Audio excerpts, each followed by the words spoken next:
Influencing popular culture, politics, and everything in between.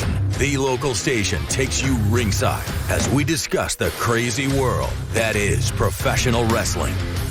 This is Going Ringside with the local station.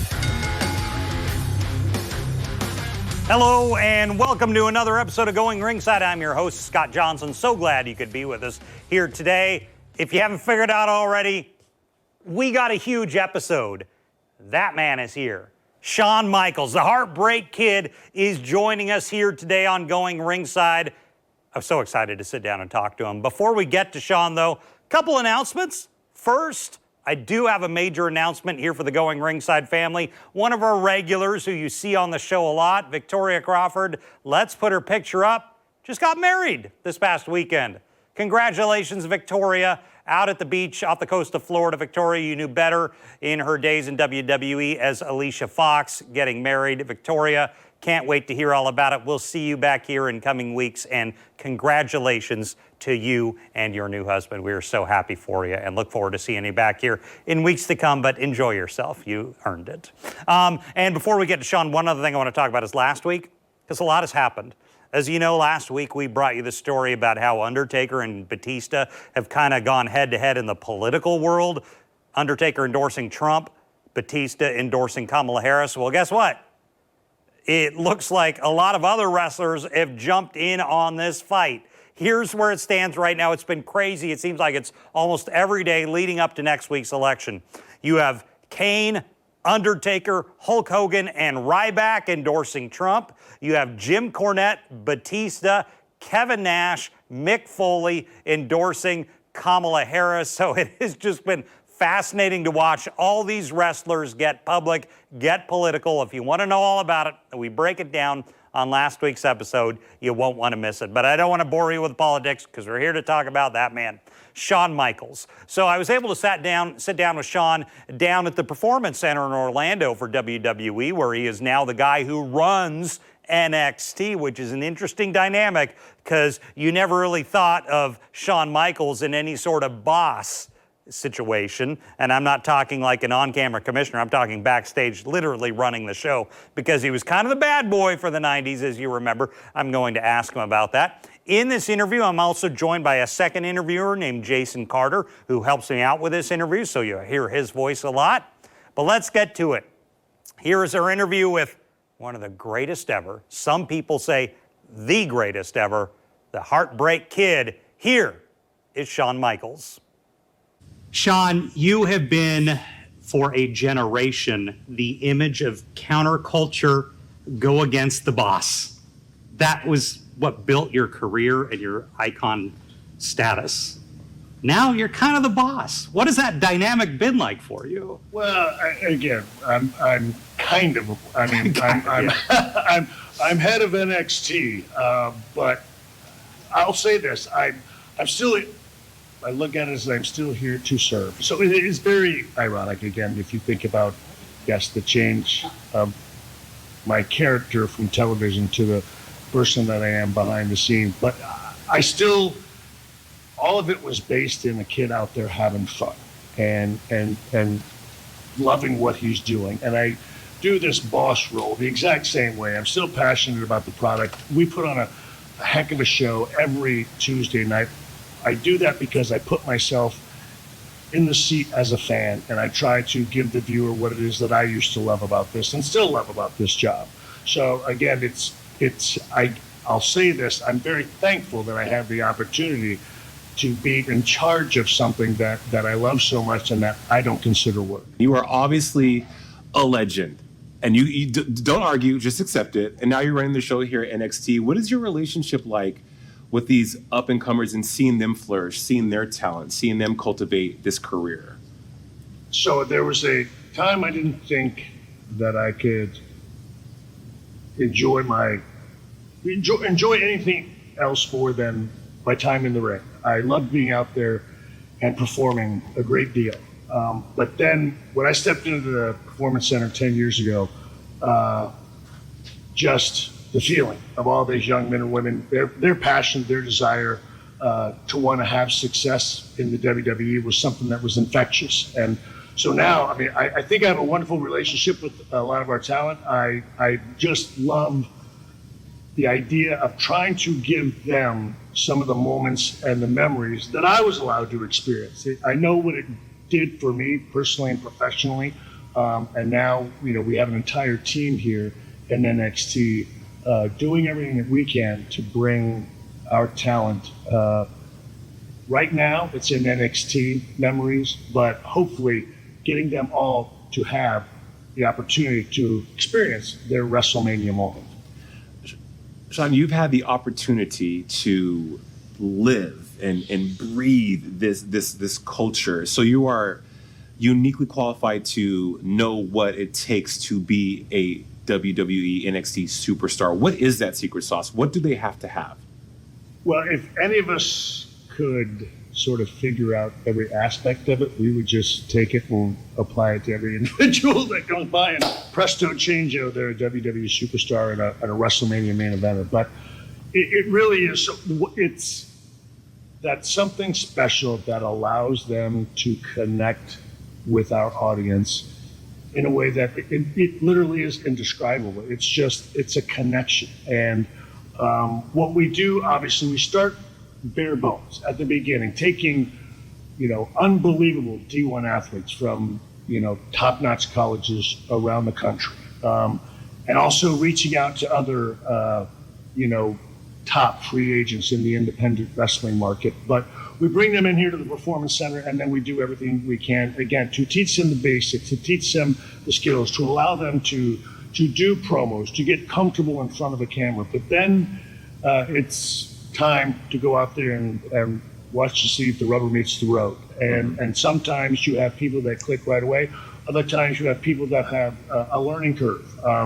But our goal is to get everyone to the main roster, to be a superstar on Raw or SmackDown, and one day have the opportunity for that WrestleMania moment. But I will say that it's very tough to kind of boil it down to a certain recipe. I wish it was that easy, but it really is. It comes from a number of different aspects, and you find people, again, that might be able to have, a charisma unlike anybody else. I'm sure everyone has experienced it today. Trick Williams is just a natural when it comes to charisma, but then you've got a Nova Femi who has an aura and a presence, and they're very different, but they're still unique in their very own ways. And so that's what when it boils down to everything, that's what we look for, is that differentiality that sets these people apart, but it's still very special and something that the fans can connect to. They all individually have that it factor that makes them a superstar. I mean, when you step foot in any of the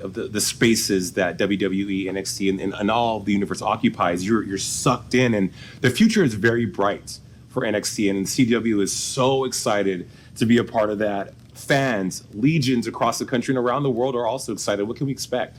Look, we're looking to obviously just blow up CW. I mean, we are so excited about this partnership. We're so appreciative of the support that the CW is giving us. Again, our athletes are passionate. They're excited. What you're going to see is the best, in my humble opinion, you're going to see the best that I think the WWE has to offer. It's young, it's diverse, it's different, it's exciting. Again, it is something I always compare it to. We're called the developmental brand of the WWE, but I like to define it as we are college football. We're the SEC. Tom Brady gets that football with 2 minutes left on the clock. You know what's going to happen, all right? He's going to wind down the clock and that game is over. But in college football, 2 minutes can be left. You don't know what's going to happen. They can be 2 scores up and that game can still turn around. Until that clock hits triple zeros, you never know what's going to happen. And that's exactly what goes on in NXT because of, again, these young, passionate, excited talent. Anything can happen on live television, and that's what we're selling. Oh, I saw it last night, man. It was my first time being here, and I was just blown away. It's so much fun, and you see the passion on and off in the ring. Okay, I'm going to put you on the spot, Shawn. I want you to compare each of these NXT wrestlers to a WWE superstar, past or present. Are you ready? I'll do my best. Okay, here we go. Tank Ledger. I'm going to say, first name that came in, Big Boss Man. Why? again, I guess I get just his ability and his body shape. And again, although Bossman didn't have quite the personality that Tank has, but he had it in real life. Okay, fair enough. Trick Williams. Trick Williams, ooh, man, that is a tough one. Trick is kind of, he's a mold cut to his own. I go back and I say, but I'll go back and, he's not a wrestler, but Apollo Creed. Hey, we'll take it. Apollo Creed? So were you a Rocky fan? I was, yes. What is one word that describes you? Me? Yes. Passionate.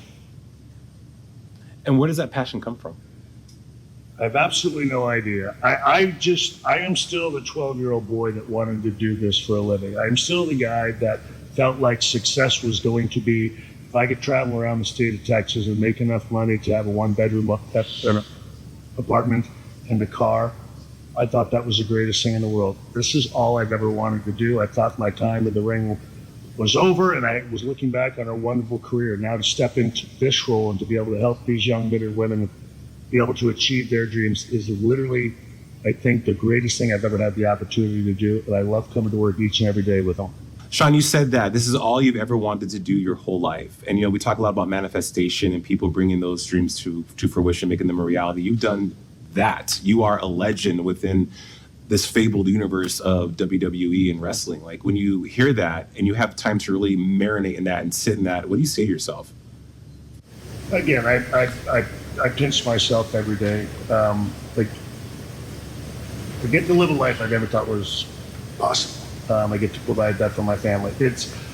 I'm honored to be able to look back on a wonderful career, but I'm also honored to be able to have the opportunity to give back and to, again, I really do. I can't explain to you the joy that I get doing everything that we can to give these young men and women that walk through our doors here in NXT the opportunity, to do what I got to do, to live the kind of life that I'm getting the opportunity to live. I'm still a 12-year-old kid from Texas. I'm gonna walk out of here. I'm gonna pull these nice clothes off. I'm gonna throw my shorts on. I'm gonna throw my shirt on. I'm gonna throw a dip in my mouth. I'm still the regular dude from Texas that I've been and for my entire life. But I've got to do this, and I get to sit here and let people tell me, I don't know how special I am, but I look myself in the mirror every day and I know how special I am. But it's living a dream every day, and I won't lie, it's been wonderful and it doesn't suck. Awesome. Thank you, Shawn. You bet. So glad Shawn could sit down and talk with us. Interesting, he still views himself as that 12-year-old boy from Texas just living the dream. We saw him. He was the same Shawn that you expect off camera as he is on camera. Very gracious, somewhat humble. Maybe not the guy from the 90s that you remember, but maybe the guy you see on NXT nowadays. And he put over a lot of his stars on NXT that we've had on the show in recent weeks. Go check the archives. We've had Obafemi. We've had Trick Williams. We've had Ethan Page. We've had them all. All the big stars have been here. Go back and check out the archives now. But we've been saving one guy who was mentioned in this interview. Tank Ledger is also here, who Shawn said reminds him, I thought this was interesting, of the Big Boss Man. One of the greatest big men of all time. That's how he viewed Tank Ledger. So I sat down with Tank. As Shawn said, we have a lot of star athletes coming in NXT. He was a star at Northwestern playing football. Now he's in the tag team division with NXT, coming in through WWE's NIL program. We talked to him about all of it. So let's get to our next guest. Here is Tank Ledger. Well, we are here with Tank Ledger. Tank, thank you for joining us on the show today. Thanks for having me, Scott. Here we go. I'm missing Hank a little bit right now, but we're going to get through it. Yeah, and we'll talk a little about that. But I want to start with something that was just said to me by Shawn Michaels about you. Really? He said, who does Tank Ledger remind you of? And the guy he brought up was the Big Boss Man. Here we go.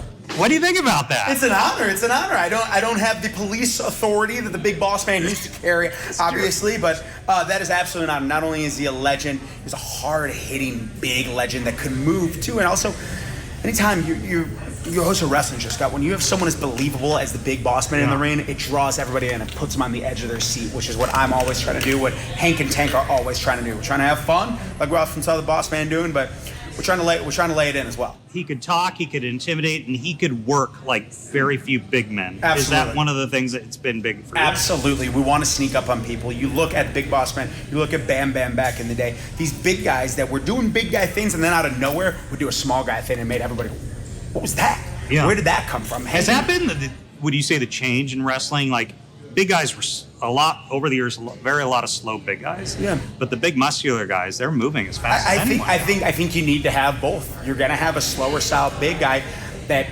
everything just means more. And that's not to say that just because you throw out a little bit of speed, a little bit of a high spot, a little bit of a bigger move here and there, that you're throwing things away. But you want to bring that action, especially on a product like NXT that is known for being fast. We want to keep up with the Nathan Frazers and the Axums. Maybe not for the whole match and be out of breath just thinking about that, but you know what I'm saying. Yeah. So talk to me about your background. You were part of the Next in Line program? Yes, sir. Right? How does that work? What is that? Yeah, absolutely. That's a great question. So Next in Line is WWE's NIL program. And Next in Line, all it is a bridge for college athletes who want and are about to make a career out of professional wrestling with the WWE. It's a bridge, it's the start of a relationship that allows for those college athletes that might have that certain skill set to come live in the Performance Center. It lets them make that transition as aggressively and quickly as possible. So you did a lot of football, is that correct? Yes, sir, yeah. What was the transition like from football to wrestling? What's more brutal? It's so hard to compare the sports because they're both so brutal in their own way. I was obviously very blessed to have a football career, played defensive tackle and fullback up at Northwestern. And I always had intense training in my life, a lot of impact collisions because of football. So my body was somewhat ready for what I was coming to do down here.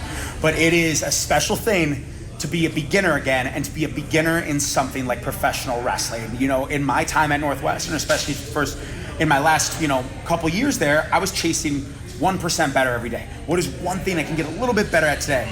And then I come down here, and my first few weeks, I'm like, okay, I need to get 673% better today because I'm terrible at this stuff. And there's just so much to professional wrestling, and that's the most difficult part, that's the most challenging part of being a beginner, but it's also the most exciting part. One of the things that you seem to have accomplished, when you leave football, at most you would maybe need to talk in a post-game scrum. Yeah. And give some very boring answers. Yeah. Wrestling, you're not allowed to be boring. Yeah, exactly. So talk to me about that dynamic for you of getting to just talk. I will say, when I was playing football, I never wanted to be the boring interview. I tried to bring a little bit of a wrestling style promo to even those interviews, which was hard after a loss. But I've definitely loved that being a part of my daily life here in the wrestling world in the WWE NXT Performance Center. Every single day, even if we're not doing interviews or have a live promo or anything like that, you're still crafting that character, which is awesome because that's what I love the most, is being able to connect with people and talk and look them in the eyes and have a moment. So with Hank, Tag Team Gold maybe coming? Absolutely. No maybes. Absolutely. There's no doubt about it. I think it's going to happen on the CW. So talk to me. Yeah, so talk to me about that. The CW thing is huge. It seems outdated, but you're no longer on cable, you're on broadcast. It's that many more homes that you're in the middle of, that much more exposure for the product. It's that much many more homes. It's a younger audience, which is something that we're all very excited about. Here at NXT, you have a lot of former college athletes, Olympic athletes, pro athletes, people who are younger. That's why we have a faster, high-flying, hard-hitting product. And we want to appeal to that younger audience who might be looking for a role model. We're very excited to be bringing that speed to the CW. Before we go, dream fights, dream matches for you. Be it tag, be it singles, whatever. It's obviously got to be a tag. I don't want it if my tag team partner Hank Walker's not by my side. Okay. But we always talk about the Dudley Boys coming back for one more. Face the Dudleys. Always at a WrestleMania. You're probably going to end up through a table. Absolutely, and I think they might too if we're drawing this matchup the right way. They are that is a team that we look up to. We try to pull from. We're inspired by, and we would love to be in the ring with them. Tank Ledger, thank you for joining us on Going Ringside today. Thank you, sir. Very cool. Glad he could sit down with us. Look for that maybe against the Dudleys at some point. The Dudleys, I don't think will ever retire, in my opinion. But thank you for joining us today. So excited to sit down with Shawn Michaels and, of course, Hank. But having the Heartbreak Kid come on Going Ringside, as you see here week after week, go look in our archives sometime. The biggest names in the world are on this show, and we have much more in the coming months to go. Once again, spread the word in wrestling chat groups to anyone you know. The premier wrestling talk show on the planet, well, it's quickly becoming this one right here, Going Ringside. Thank you for joining us. I'm Scott Johnson, and we'll see you back here next time. This has been Going Ringside with The Local Station, brought to you every Wednesday on your favorite podcast player, on New Sport Jacks Plus, as well as the New Sport Jacks YouTube channel.